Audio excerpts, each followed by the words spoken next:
Выставку Энди Уорхол и русское искусство можно смело назвать самым модным событием этого лета. Энди Уорхол родился в Словакии в 1928 году в семье рабочего, а в 1949 году он переехал в Нью-Йорк. Первоначально работал коммерческим иллюстратором, но его умение перерабатывать образы американской культуры вскоре воплотились в придуманное им новаторское направление в искусстве.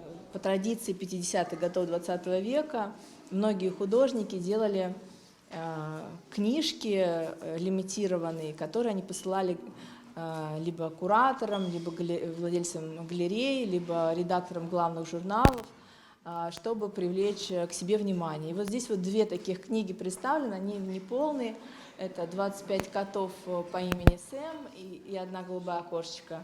И в глубине моего сада. Вот здесь вот уже мы видим, как Энди Уорхол экспериментировал, к нему приходили друзья, и этих кошечек раскрашивали все вместе. И удивительно то, что действительно Энди Уорхол и его мама были страшными кошатниками, и всех их кошечек звали Сэм. На выставке представлено около 40 копий работ знаменитого американского художника, продюсера, дизайнера и писателя Энди Уорхола, который в 20 веке покорил мир нестандартным подходом к творчеству, живописи и выбором ярких красок.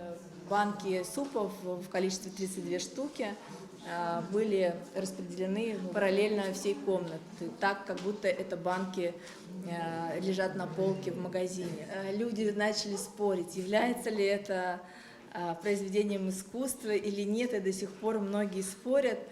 Но так или иначе, факт остается фактом. Это одни из самых дорогих произведений искусства, самые известные и самые популярные.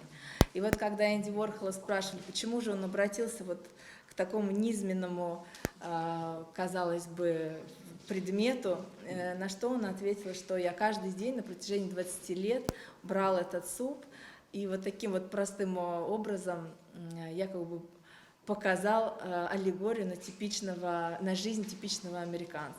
Выставка Энди Уорхол и русское искусство способствует возникновению интересных мыслей и идей, которых хочется начать воплощать, говорит художник Адгур Ампар.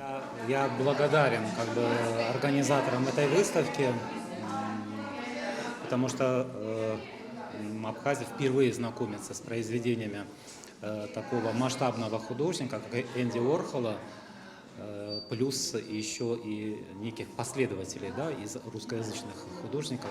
Я буду рад, если эта выставка пройдет в Сухуми, потому что там мы соберем большее количество людей, не просто зрителей, но и самих художников, потому что я могу уверенно, с небольшой грустью и печалью сказать о том, что не все наши художники знакомы с творчеством с подобными произведениями искусства. Работая иллюстратором, редактором и дизайнером и зарабатывая хорошие деньги, Энди задумывается над концепцией личного бренда. В середине прошлого века Уорхол становится одним из первых художников, сделавшим из себя торговую марку. По кусочкам создавая образ странного, высокомерного, отрешенного от всего и загадочного художника, Энди удалось сделать эту маску узнаваемой, а имидж вошедшим в историю. Чтобы выставка предстала перед посетителями в подобающем виде, было проделано немало подготовительной работы. Замечательно. Анна Савилова.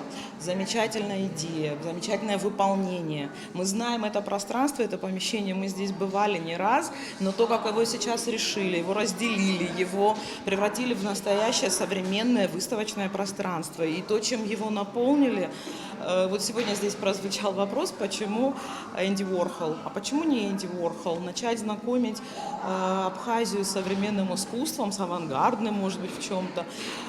Почему не Энди Уорхол? Посетить выставку Энди Уорхол и русское искусство можно будет до конца сентября. Такие выставки нужны, чтобы разнообразить и обогатить культурный досуг людей. Они также имеют под собой образовательную цель, отметил директор туристической компании Руслан Кокоскер. Очень интересно. Сегодня, приуроченный к дню города Пицунда, открывается, на мой взгляд, очень хорошая выставка «Современное искусство», чего не хватает в нашей республике. Побольше бы таких выставок. Думаю, что в дальнейшем это будет еще иметь место по всей территории республики. Еще один куратор проекта Анна Савилова рассказала о том, что данная выставка будет организована и в других районах республики. В перспективе планируется показать абхазскому зрителю не менее интересные направления. Прежде чем говорить «люблю, не люблю», его надо просто знать. И вот, по крайней мере, показать рассказать о том, какое бывает искусство, что оно несет, для чего оно. Вот это наша основная цель. В день города Пицунда юные шахматисты на открытом воздухе показывали свои таланты. А маленьких гостей праздника на протяжении всего дня развлекали ростовые куклы в костюмах героев известных мультфильмов. Адица Сагария, Камила Джопо, Абхазское телевидение.